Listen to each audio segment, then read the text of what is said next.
Okay guys, कौन कौन है 12th कॉमर्स में लाइव? चलो, if you can see me, just you can send me a message on WhatsApp. If you don't have my WhatsApp number, not an issue. Be online. I can see how many subscribers are there live.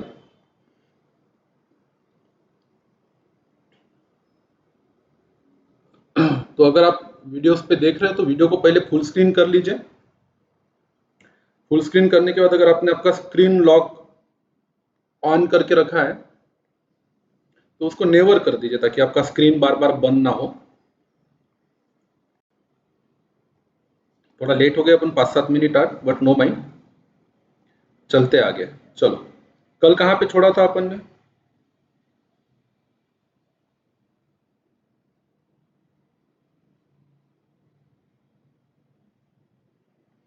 Difference देखा था अपन ने, किसका? Difference नहीं देखा था हमने। ये पढ़ा था कि दो ब्रांचेस होती है इकोनॉमिक्स की। कौन सी दो ब्रांचेस है बेटा? माइक्रो इकोनॉमिक्स और मैक्रो। और ये दो ब्रांचेस है इकोनॉमिक्स के, ऐसा बताने वाले व्यक्ति कौन थे? रैगनर फिश, जिन्होंने ओस्लो यूनिवर्सिटी के प्रोफेसर थे, जिन्होंने पहली बार 1933 में हमें बताया कि इतने बड़े वाले सब्जेक्ट को एक साथ पढ़ने की बजाय आप इसको दो हिस्सों में बांट लीजिए। एक यूनिट की प्रॉब्लम, एक बिजनेस की प्रॉब्लम, एक व्यक्ति की प्रॉब्लम, एक इंडस्ट्री की प्रॉब्लम, आपकी प्रॉब्लम आप तक सीमित है। जैसे मेरा प्रॉफिट कम है, मेरी डिमांड कम है, मेरा माल नहीं बिक रहा, मैं प्रॉफिट कैसे बढ़ाऊं, मैं अमीर कैसे बनूं, मेरा माल कैसे बेचूं, मेरे लेबर्स की प्रॉब्लम को कैसे सॉल्व करूं, मेरे यहाँ पे लेबर बोनस मांग रहे हैं उनको कैसे मनाऊं। जो भी प्रॉब्लम है आपके, आर्थिक समस्या, सब विषय का नाम ही है इकोनॉमिक्स, अर्थशास्त्र। और ये सब्जेक्ट पढ़ना इसलिए है ताकि अर्थशास्त्र में जो आर्थिक समस्याएं लोग फेस करते हैं उनको आप पढ़ लिख के सॉल्व कर पाओ। इतने अच्छे बन जाओ आप कल कि किसी भी आर्थिक समस्या को निपटा सकते हो आप। किसी भी आर्थिक समस्या मतलब क्या? या तो आपकी आर्थिक समस्या या सबकी आर्थिक समस्या। अगर आप एक कंपनी चलाते हो, एक बिजनेस करते हो, या जहां बिजनेस करते हो वहां नौकरी करते हो और आपको आपकी बिजनेस की समस्याएं सॉल्व करना है, पढ़ लीजिए अच्छे से माइक्रो इकोनॉमिक्स को। उसमें सब लिखा हुआ है, समस्याएं लिखी हुई है, उसके समाधान लिखे हुए हैं। अगर आप देश चलाना चाहते हो और देश की समस्याओं को सॉल्व करना चाहते हो, देश में लोग बेरोजगार है, देश का प्रोडक्शन या जीडीपी कम हो रहा है, देश की पर कैपिटा या नेशनल इनकम कम हो रही है, देश में बेरोजगारी बढ़ रही है, देश में पॉपुलेशन की समस्या है, देश में पढ़े लिखे लोग कम है, अनपढ़ गवार ज्यादा है। ये समस्याओं को अगर आपको मैक्रो बड़े लेवल पे सॉल्व करना है तो मैक्रो इकोनॉमिक्स पढ़िए। ये विषय पढ़ के आपके ज्ञान में वृद्धि होगी, आपके नॉलेज में बढ़ोतरी होगी, आप प्रॉब्लम्स को भी समझोगे और उसका सॉल्यूशन निकालना भी सीखोगे। एक आदमी दो रोल में नहीं रहता, या तो आदमी बिजनेसमैन रहता है या तो नेता रहता है, या देश के बारे में सोचता है या अपने बारे में सोचता। आप अपने बारे में सोचो, माइक्रो इकोनॉमिक्स पढ़ो, खुद की वेल्थ बढ़ाओ। आप देश का भला करना चाहते हो, सबका भला करना चाहते हो, वेलफेयर की बात करते हो, तो आप मैक्रो इकोनॉमिक्स पढ़िए, समझिए उसको और वहां के समस्याओं को हल कीजिए। हम इस सब्जेक्ट में 11th में भी पढ़े थे, 12th में भी पढ़ेंगे, दोनों ही सब्जेक्ट को। 11th में भी हमारा पूरा सिलेबस दो हिस्सों में बटा था, माइक्रो मैक्रो। हालांकि मैक्रो ही ज्यादा था, एमएसईआरओ देश की समस्याओं के बारे में ज्यादा पढ़ा अपन ने 11th स्टैंडर्ड में। पॉवर्टी के बारे में पढ़ा, पॉपुलेशन के बारे में पढ़ा, अनएम्प्लॉयमेंट के बारे में पढ़ा। तो ये सब नेशनल लेवल की समस्या है। यहाँ पे थोड़ा बिजनेस के बारे में भी पढ़ते हैं। आपने कॉमर्स लिया है, आपका काम ही है भविष्य में अर्थ से, पैसे से और बिजनेस से जुड़ी हुई लोगों की समस्याओं को क्या करना बेटा? सॉल्व करना। This will be your job, this will be your duty. उसके लिए समझो, सीखो, आगे बढ़ते हैं अपन, कंटिन्यू करते हैं पढ़ना इस सब्जेक्ट को। कोई भी इशू आए, कोई भी दिक्कत आए, मेरा व्हाट्सअप नंबर है आपके पास, मेरी साइट पे भी है। जो मेरे स्टूडेंट है, काफी लोग देख रहे हैं आज इस लेक्चर को, लाइव देख रहे हैं। फ्री है अभी आपके लिए फिलहाल ये लेक्चर सब। तो जितने भी लोग देख रहे हैं, कोई भी इशू आता है तो लाइव लेक्चर में फोन मत कीजिए, व्हाट्सअप कीजिए। पेड जब हो जाएगा ये लेक्चर तो आप लाइव लेक्चर में कमेंट कर सकते हो, पब्लिक कमेंट, फिर यूट्यूब के जैसा। चलिए आगे बढ़ते हैं। Page number 2, meaning of micro economics. मिला क्या ये टॉपिक? क्या लिखा है देखो, micro means small part of a thing. Micro का मतलब क्या होता है? छोटी चीज, जिसको हम माइक्रो बोलते हैं। ये सब रिपीटेड है, 11th में भी था, मैं बार बार बता रहा हूँ आपको, कोई कठिन कॉन्सेप्ट नहीं है। 12वीं में इकोनॉमिक्स में स्कोर करना बहुत इजी होता। महाराष्ट्र स्टेट बोर्ड में तो जम के मार्क आते। आप टारगेट रखो 98 99 मार्क्स लाओ। अगर हर सब्जेक्ट पे कंट्रोल अच्छा है तो रैंक में भी आओगे, मेरिट में आओगे, ऑल महाराष्ट्र टॉपर में आओगे। बहुत चांस है। इस बार बच्चों की स्टडी हाईली डिस्टर्ब हुई है। कितने लोग तो भी कोर्स चालू करने के बारे में सोच भी नहीं सकते, अपना तो चल पड़ा है और खत्म भी हो जाएगा। लॉकडाउन कितना भी चले अपन ऑनलाइन ही खत्म कर देंगे पूरा, टेस्ट भी ले लेंगे और तैयार रहेंगे अपन एग्जाम देने के लिए, तो रैंक भी अपने बैच में से आएगा। मीनिंग ऑफ माइक्रो इकोनॉमिक्स क्या होता है देखो। Micro means small part of a thing. Micro economics thus deals with small part of a national economy. हमारे देश की अर्थव्यवस्था काफी बड़ी है, इसमें अलग अलग वर्ग है, अलग अलग इंडस्ट्री है, अलग अलग लोग है, इसमें अलग अलग समस्याएं है। ये पूरे देश की समस्याओं को छोड़ दो बाजू में, इस पूरे समस्याओं में से एक स्मॉल थिंग, इस नेशनल इकोनॉमी का एक स्मॉल पार्ट है अपन, और अपने को अपनी समस्याओं पे फोकस करना है। तो माइक्रो मतलब नेशनल इकोनॉमी का एक स्मॉल पार्ट, एक छोटा पार्ट। इट स्टडीज, क्या पढ़ना है हमें इसमें, the economic actions and behaviour of individual unit such as individual consumer, individual producer or firm, the price of a particular commodity or a factor etc. Word को समझो, क्या पढ़ते अपन, it studies the economic action. अब मैं एक शब्दों को आपको समझा देता, what is the meaning of economic action. आप एक इंसान हो, आप आपके लाइफ में बहुत सारी इकोनॉमिक एक्टिविटी करते हो।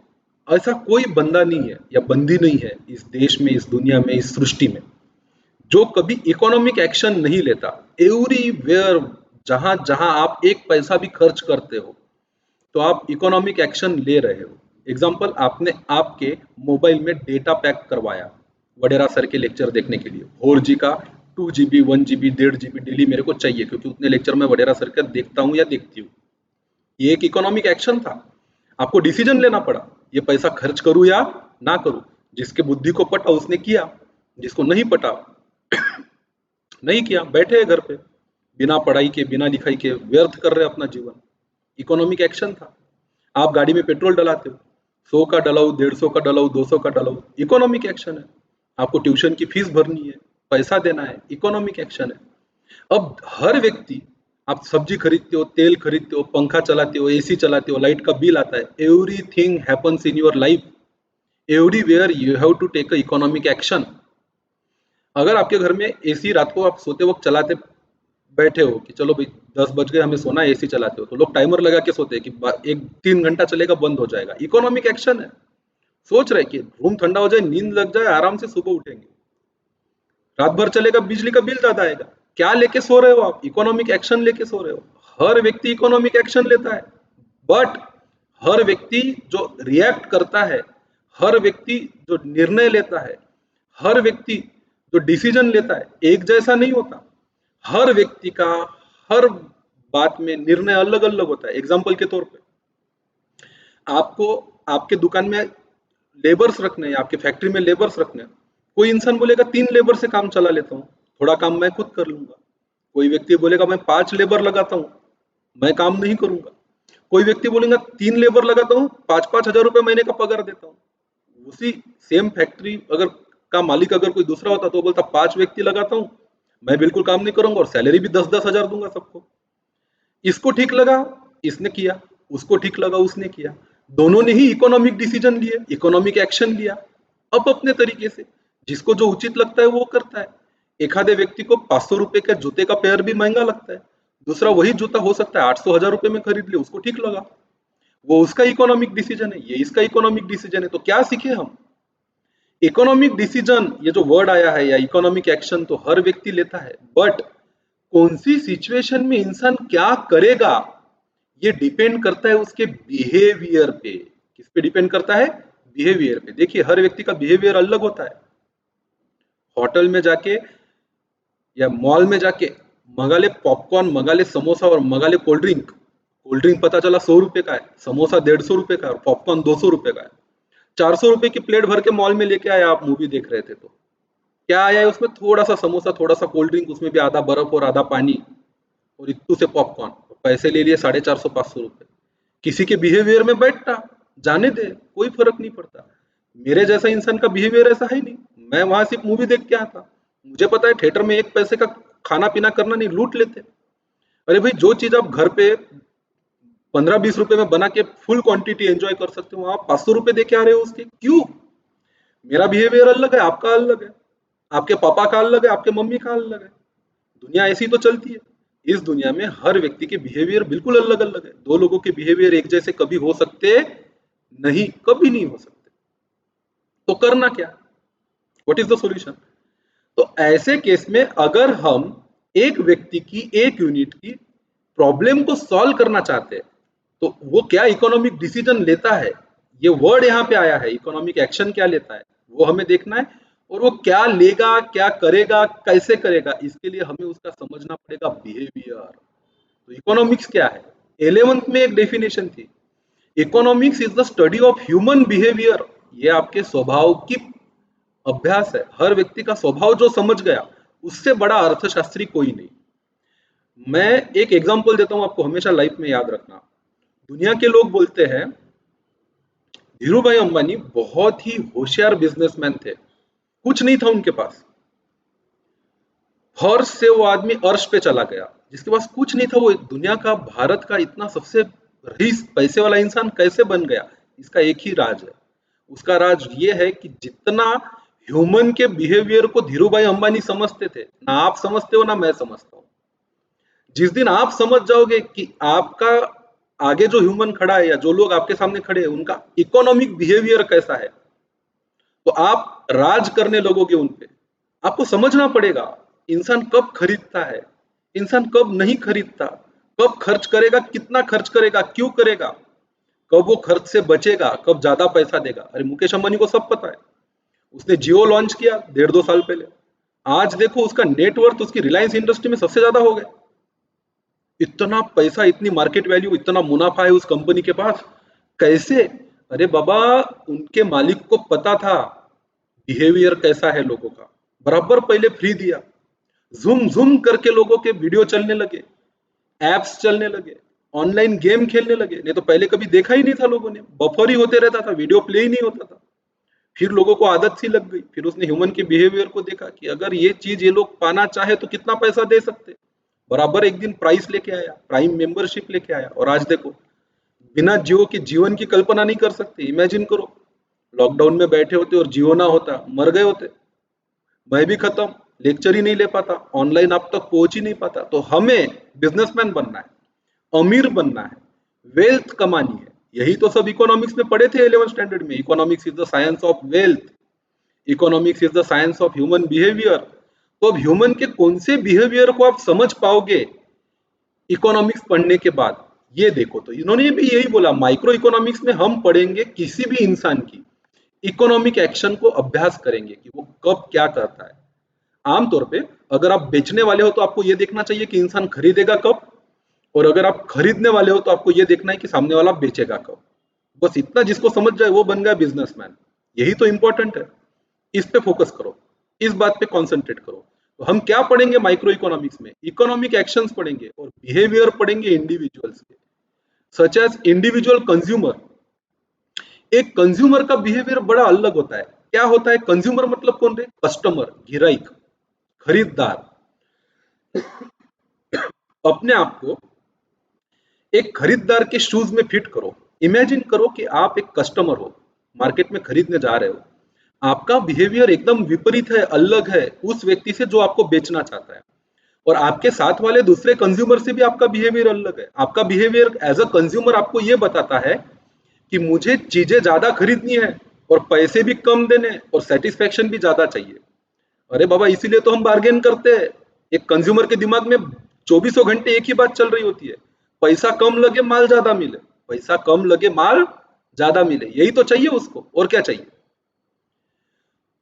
इंडिविजुअल प्रोड्यूसर और अ फर्म।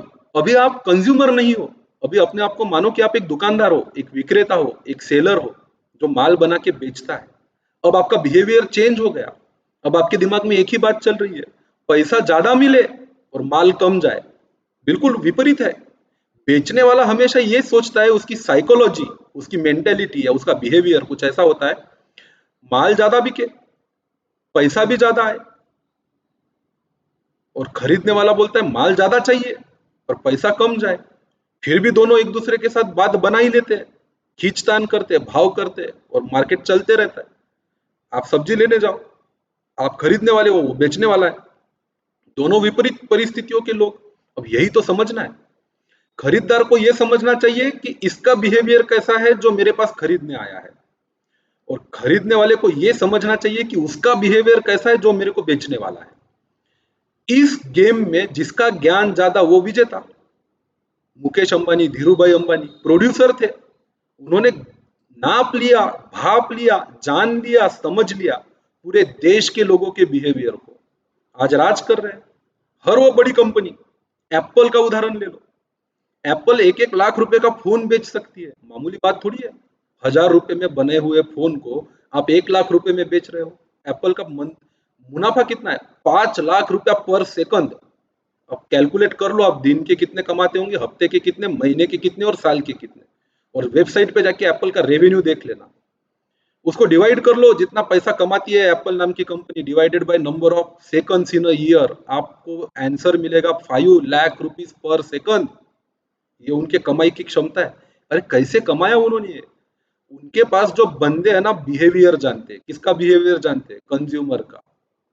आपको अगर मालिक बनना है, माल बेचना है, स्ट्रांग बनना है, तो समझो, जो व्यक्ति बिहेवियर समझ गया सामने वाले का, वो पूरे पॉपुलेशन पे राज कर सकता है। आगे देखो, तो इस सब्जेक्ट में अपन पढ़ेंगे 2 शब्द। एक शब्द पढ़ेंगे इकोनॉमिक एक्शन, और एक बिहेवियर।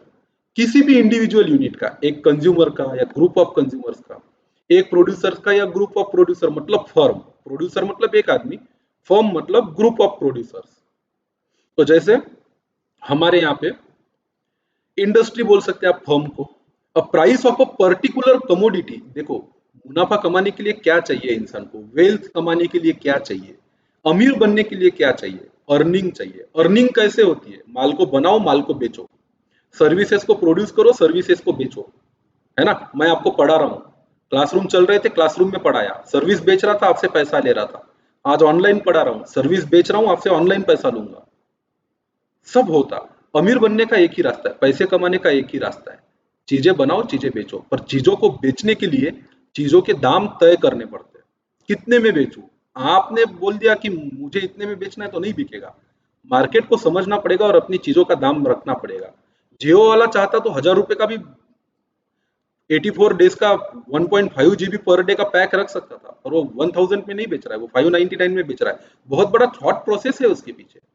क्यों 599, 499 क्यों नहीं, 650 क्यों नहीं? अरे बाबा, बहुत कुछ सोचने के बाद और समझने के बाद उसने प्राइस को तय किया कि मेरे चीज को क्या दाम में बेचना चाहिए, और आपने भी तय किया।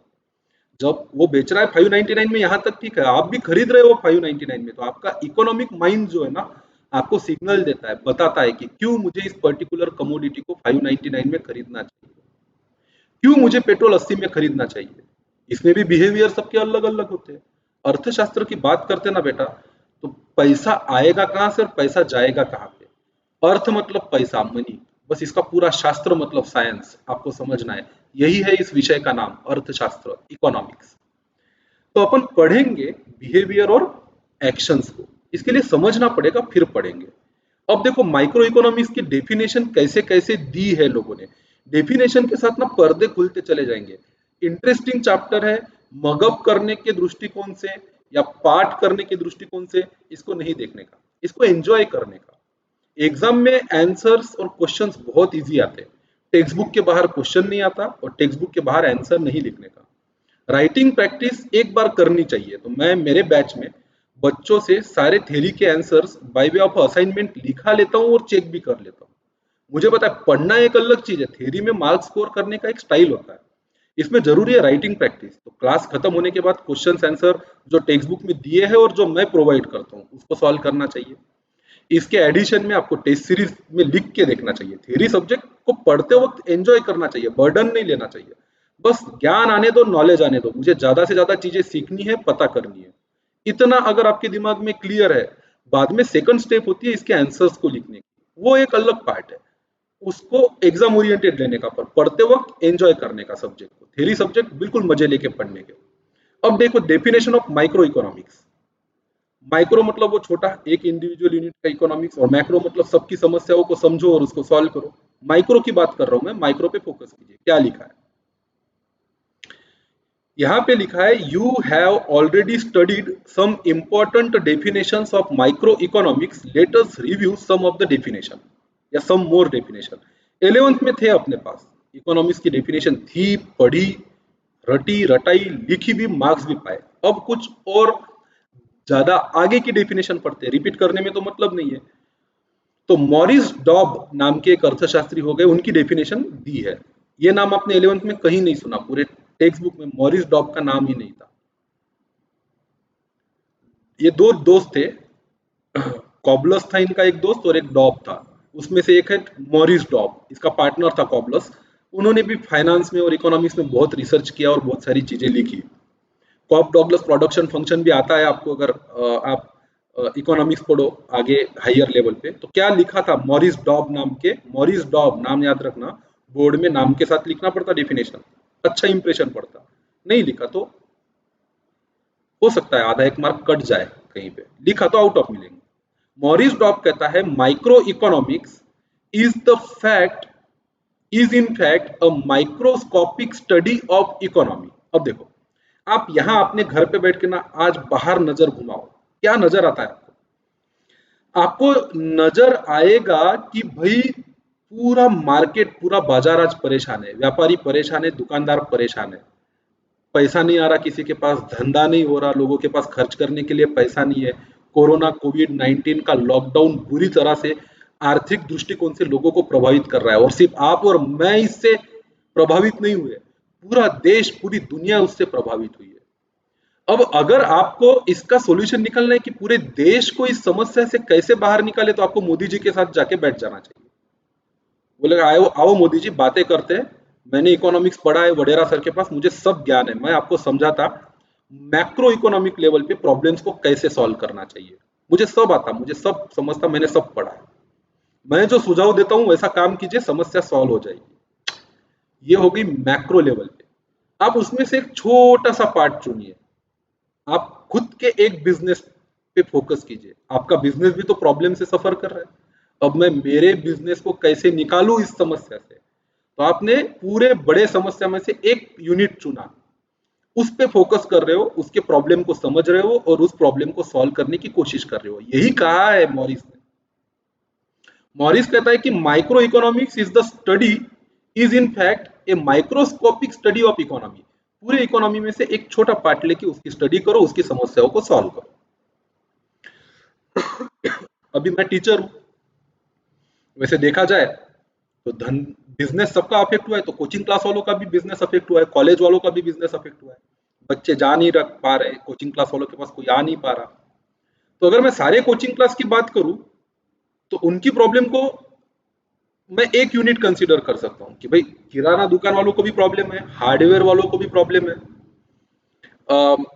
रेस्टोरेंट चलाने वालों को भी प्रॉब्लम है। तो ये बड़े लेवल पे अलग अलग यूनिट हो गए, पर उसमें से एक यूनिट है कोचिंग इंडस्ट्री। अब उसकी अगर बात करूं तो मैं माइक्रो पे आ गया। बड़े से पूरे देश के हर बिजनेसमैन की प्रॉब्लम को निकाल के मैंने सिर्फ कोचिंग क्लास को चुना। अब कुछ लोग मेरे से पूछेंगे कि सर बताओ ना, आप जैसे लाइव लेक्चर लेते हो हमको भी बताओ कैसे लिया जाना चाहिए, उसके लिए क्या क्या लगता है, कैसे करते हो आप, हेल्प अस, हम भी करके देखते हैं। तो ठीक है, काफ़ी टीचर के मुझे फ़ोन आते हैं, मैं बताता हूँ उनको क्या सेटअप लगता है, कैसा करना है। अब आ नहीं सकते, तो मैं उनको वीडियो कॉन्फ्रेंस से बता देता हूँ कि मैं इस तरह से सब स्टूडियो वगैरह सेटअप किया, ये कैमरा है, ये मशीन्स है, ये लैपटॉप है, ये लाइट इफ़ेक्ट है, ये सब कुछ बनाया और पढ़ा रहा हूँ। फिर भी मैं कौन-सी प्रॉब्लम को सॉल्व करने की कोशिश कर रहा हूँ? माइक्रो। सबकी नहीं, बाकी दुकानदार है मैंने सब छोड़ दिए, किराना वालों की समस्या छोड़ दी, सब्जी वालों की समस्या छोड़ दी, हार्डवेयर वालों की समस्या छोड़ दी, कपड़े की दुकान वालों की, रेस्टोरेंट वालों की, मॉल चलाने वाले, थिएटर चलाने वाले, सबका समस्या अपनी जगह पे। मैं सिर्फ एक यूनिट को चुन रहा हूँ, तो मैं माइक्रो लेवल पे आ गया। तो डॉब यही कहता है कि in fact micro economic study of economy, ये पूरे अर्थशास्त्र के जो भी घटक है उसमें से किसी एक यूनिट की स्टडी करो। स्टडी करना मतलब क्या रे? स्टडी करने के पैसे थोड़ी मिलते। स्टडी करके समझो, समझ के प्रॉब्लम क्या है ये समझो, क्यों है ये समझो, और उसके बाद बताओ ना आप उस प्रॉब्लम का हल क्या है, उसका सॉल्यूशन क्या है। आपको कोई प्रॉब्लम बताने के थोड़ी ना, आप डॉक्टर के पास जाते हो, प्रॉब्लम तो आप ही बताते हो, डॉक्टर आपको प्रॉब्लम पूछता है, और डॉक्टर का काम है समस्या का समाधान बताना, तब जाके आप डॉक्टर को पैसे देते हो ना, हाँ कि ना? बस यही तो आपको इस जगह पे करना है। दूसरा देखो क्या कहते हैं, तो ध्यान रखना नाम, डॉब, मॉरिस डॉब। क्या कहा? Microscopic study of economic. ऐसा शब्द किसने वापरा? मैच द पेयर में आ सकता है। प्रोफेसर एपी लर्नर, ये नाम भी नहीं था आपके 11th स्टैंडर्ड में, यहाँ पे दिया ही है। सम मोर डेफिनेशन पढ़नी है आपको, मतलब वो डेफिनेशन जो 11th में नहीं पढ़ी। अगला नाम है एपी लर्नर का। क्या कहा मिस्टर एपी लर्नर ने? Micro economic consist of looking at the economy through a microscope as it were to see how the millions of cell in the body of economy। यहीं पे रुक जाते हैं। अपनी बॉडी को इमेजिन करो। अब आप अगर साइंस पढ़े हो 10th में, तो अपने body is made up of the millions millions of cells. अब जब बीमार होते हैं ना, तो सारे सेल्स में प्रॉब्लम नहीं आता है, कहीं एक सेल में प्रॉब्लम आता है। तो आपकी पूरी बॉडी की प्रॉब्लम अपनी जगह पे है, पर आपको एक पर्टिकुलर बीमारी का इलाज ढूंढना है। तो आप मैक्रो को छोड़ दो, पूरे बॉडी को छोड़ दो, उसकी एक सेल पे आ जाओ, या उस पार्ट पे आ जाओ जहां प्रॉब्लम है।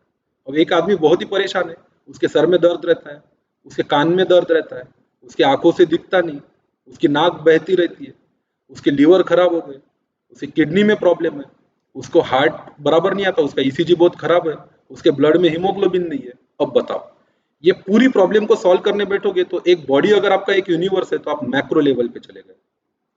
आप हो हार्ट के डॉक्टर, आप उसके दिल का इलाज करो, बस तो आप माइक्रो लेवल पे आ गए। यही इसने बोला है कि बॉडी में इतनी सारी सेल्स होती है, उसको माइक्रोस्कोप में लेके एक सेल की स्टडी करो, तो आप माइक्रो पे आ गए।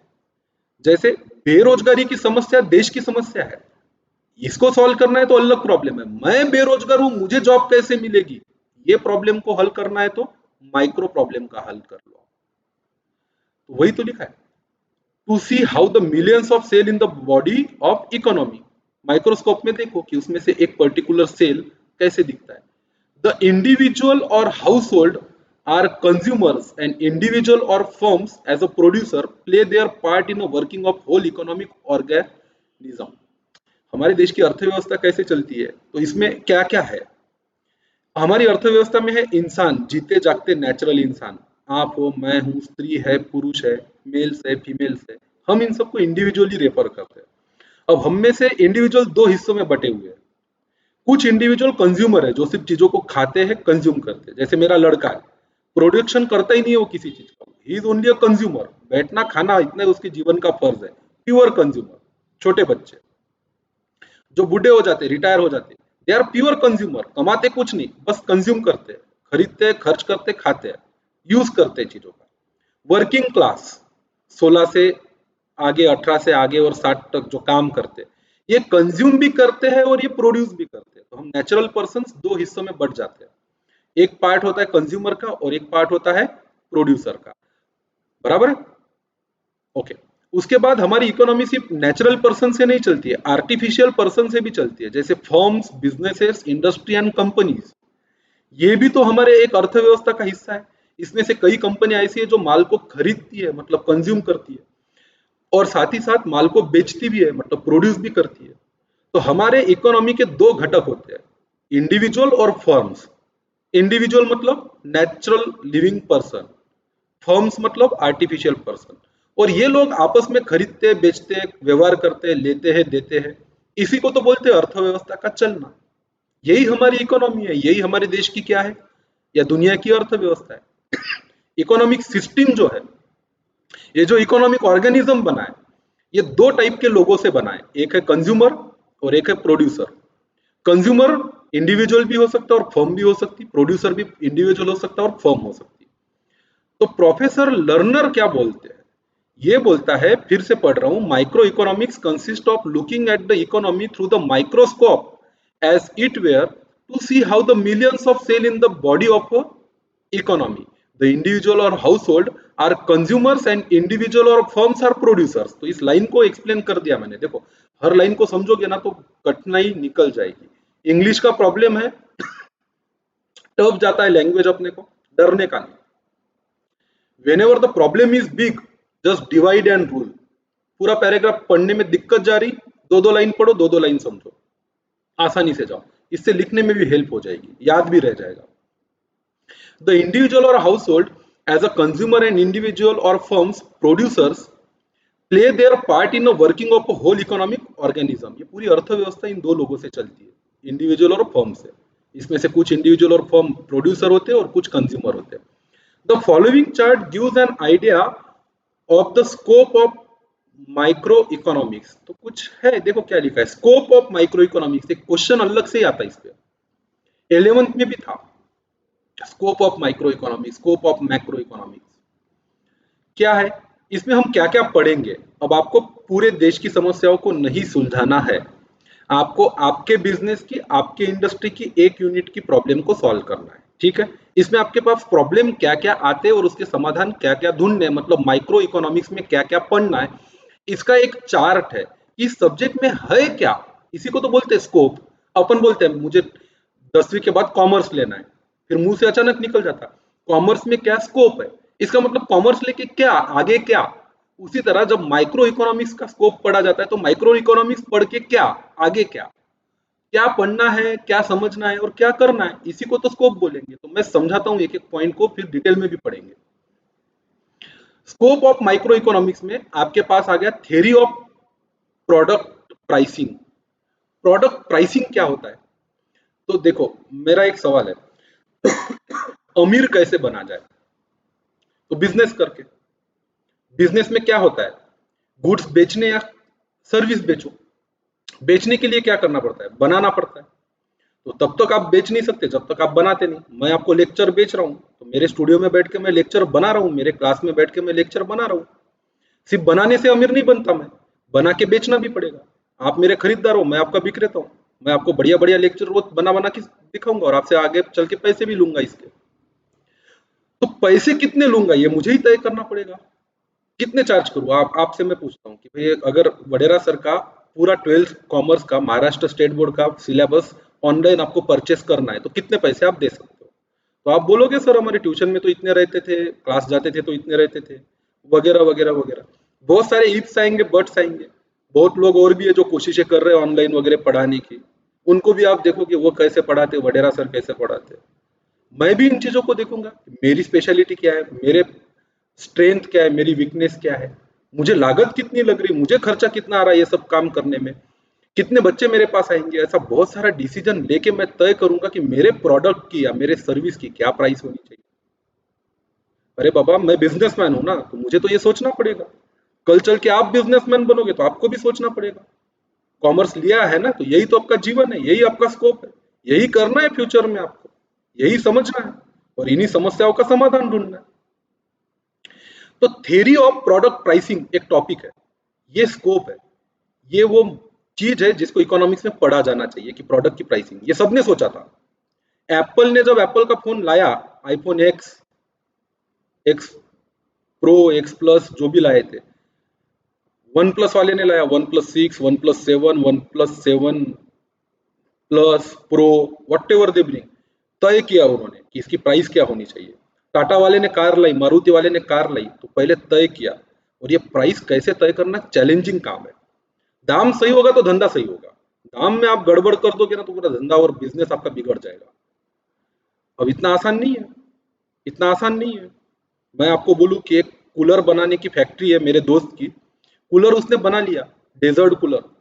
अब वो ये सोच रहा है कि इसको क्या भाव में बेचूं मार्केट में, उसको समझ में नहीं आ रहा। तो मैंने आपको फोन किया, इकोनॉमिक्स पढ़ा है ना बेटा, तू चल मेरे साथ, कर उसकी मदद। तो बहुत सारी चीजें आपको जाननी पड़ेगी उससे, बहुत सारी चीजें आपको उससे समझनी पड़ेगी। उससे समझने के बाद बाहर से भी समझनी पड़ेगी। फिर mathematics, statistics, probability, permutation, combination, सबका सारा सार विचार करना पड़ेगा। थ्योरी का विचार, प्रैक्टिकल का विचार, सबको समझने के बाद आप उसको राय दे सकते हो। ये जो कूलर है ना, 6,000 में बेच दो, इतने में बिकेगा भी, इतनी चीजें बिकेगी भी। फिर वो बोलेगा कि 7 में बेचूं तो क्या होगा, तो बोलेगा बिकेगा, 7 में भी बिकेगा, पर उतना नहीं बिकेगा जितना 6 में बिकेगा। 6 में बिकेगा तो ज्यादा बिकेगा। वो बोलता है पर 6 में मुनाफा कम होगा, 7 में ज्यादा होगा। तो आपको उसको मैथमेटिक्स भी समझाना पड़ेगा कि 6,000 में बेच के 1,000 कमा के 10 कूलर बेचेगा तो 10,000 कमाई होगी। सॉरी, 7,000 में कूलर 10 बेचेगा, एक कूलर पे 2,000 कमाएगा तो 10 कूलर पे 20,000 कमाएगा। और 6,000 में बेच के अगर 1,000 रुपया कमाता है और तेरे कूलर अगर 40 बिकते हैं तो तू 40,000 कमाएगा। अब तू सोच ले तेरे को क्या पड़ता। तो ये प्रॉब्लम आपको भविष्य में आने वाली है, चीजों के दाम क्या रखूं, और इसका समाधान या आंसर आपको भविष्य में ढूंढना पड़ेगा बच्चा, सबको ढूंढना पड़ेगा। बिजनेस करोगे या बिजनेस नहीं करोगे तो उस व्यक्ति के साथ काम करोगे जो बिजनेस कर रहा है, वो आपकी नॉलेज के, आपके ज्ञान के पैसे देगा, आपको सैलरी देगा। एनीवेज, नॉलेज है तो उसका यूज करना पड़ेगा। उसके लिए इकोनॉमिक्स बड़ा इंटरेस्टिंग सब्जेक्ट है, बहुत मजा आता इसको पढ़ने में और इसको समझने में। Theory of factor pricing 11th में अपन ने पढ़ा था। अब थ्योरी ऑफ प्रोडक्ट प्राइसिंग के दो एनालिसिस होते हैं, डिमांड एनालिसिस और सप्लाई एनालिसिस। तो मैंने अभी बोला, अगर आप कूलर की फैक्ट्री में जाके उसको ये बताना चाहते हो कि कितने में कूलर बेचना है, तो आपको मार्केट से डिमांड कितनी है ये भी पता करना पड़ेगा, और मार्केट में आप कितना सप्लाई कर सकते हो या करोगे, या बाकी लोग भी कितना सप्लाई कर रहे हैं और क्या रेट में कर रहे हैं और करेंगे, इसको भी समझना पड़ेगा।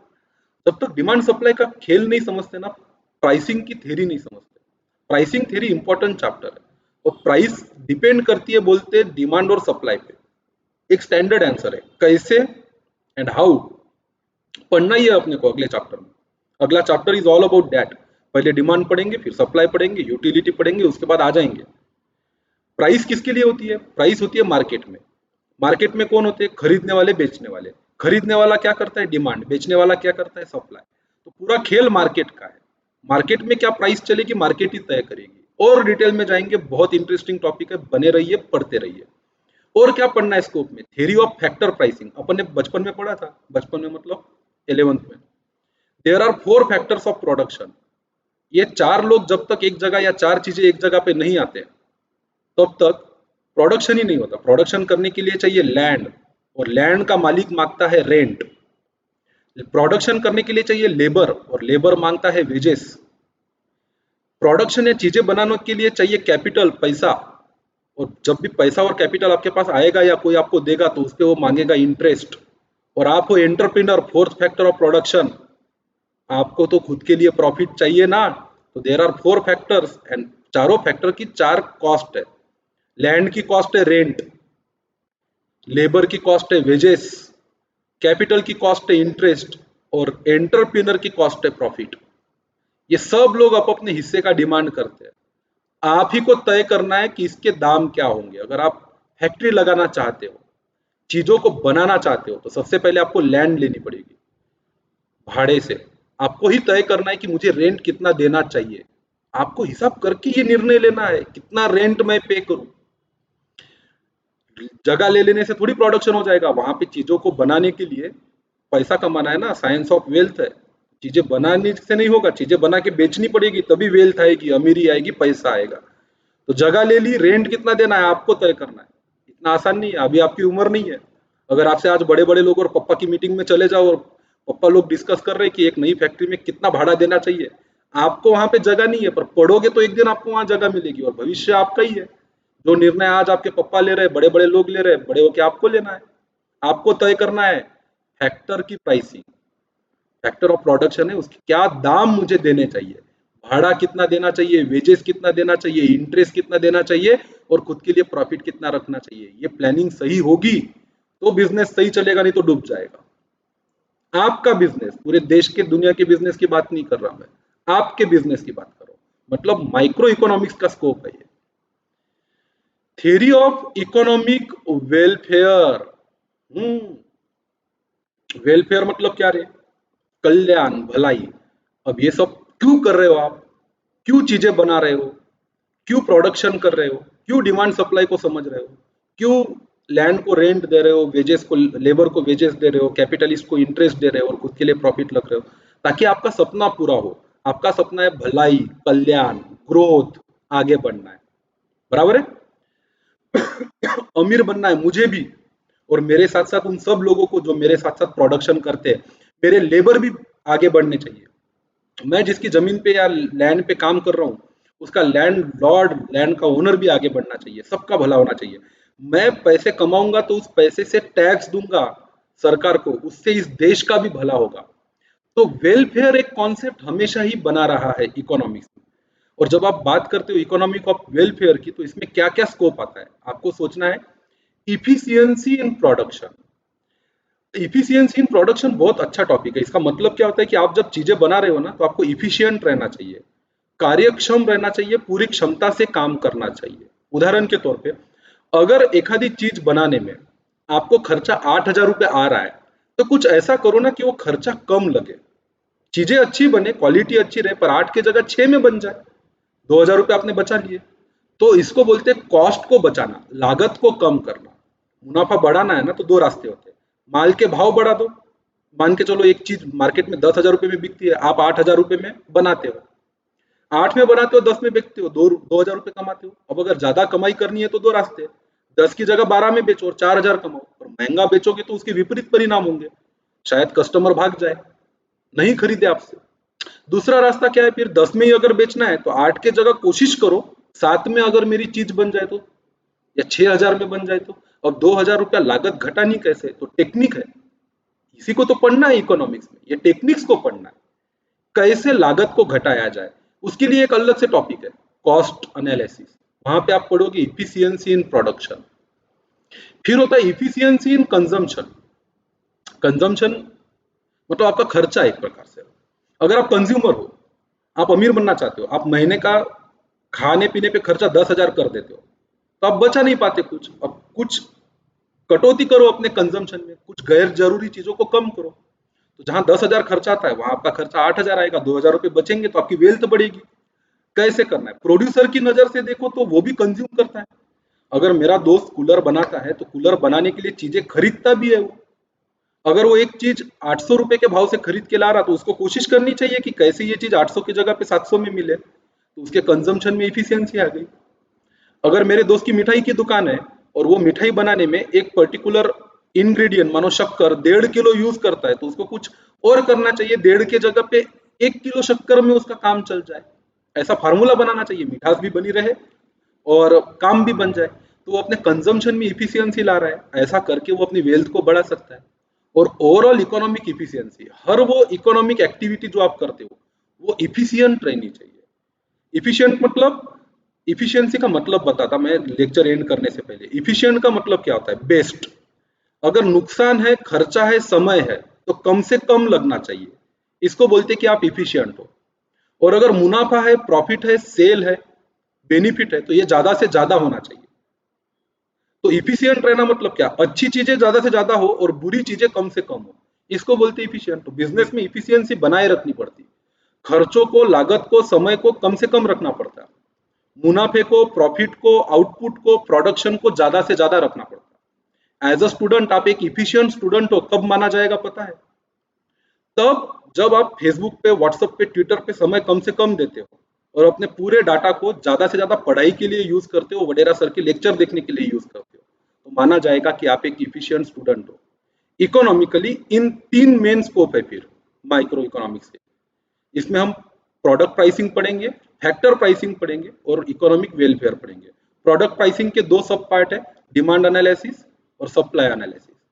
फैक्टर प्राइसिंग में 4 फैक्टर्स के प्राइसेस आपको तय करने, रेंट, वेजेस, इंटरेस्ट और प्रॉफिट के। और वेलफेयर में आप इफिशियंसी को बरकरार रखना चाहोगे, आपकी प्रोडक्शन की इफिशियंसी, ज्यादा से ज्यादा प्रोडक्शन हो, कंजम्पशन की इफिशियंसी, लागत और खर्चा कम से कम हो, और ओवरऑल इनके अलावा भी जहां जहां आपका नुकसान होता है कम से कम हो और फायदा होता है वो ज्यादा से ज्यादा हो। ये लेक्चर एक पैराग्राफ में अपन यहाँ पे आज स्टॉप करते हैं। कल और अपने फ्रेंड्स को रेफर कीजिए, लिंक भेजिए, व्हाट्सएप पे आपके पास है, नहीं है तो जाने से पहले इसको कॉपी पेस्ट कर लीजिए, आपके ब्राउजर में आएगा। शेयर कीजिए, व्हाट्सएप पे जाइए, फ्री लेक्चर है, अवेलेबल रहेंगे, आप देखो, दोस्तों को दिखाओ। कल और मिलेंगे दोस्तों 2:10 पे। 12 स्टैंडर्ड महाराष्ट्र स्टेट बोर्ड के इकोनॉमिक सब्जेक्ट को कंटिन्यू करेंगे, स्टार्ट भी करेंगे और खत्म भी करेंगे, वादा रहा मेरा आपसे। बाय बाय, टेक केयर, कल मिलते हैं।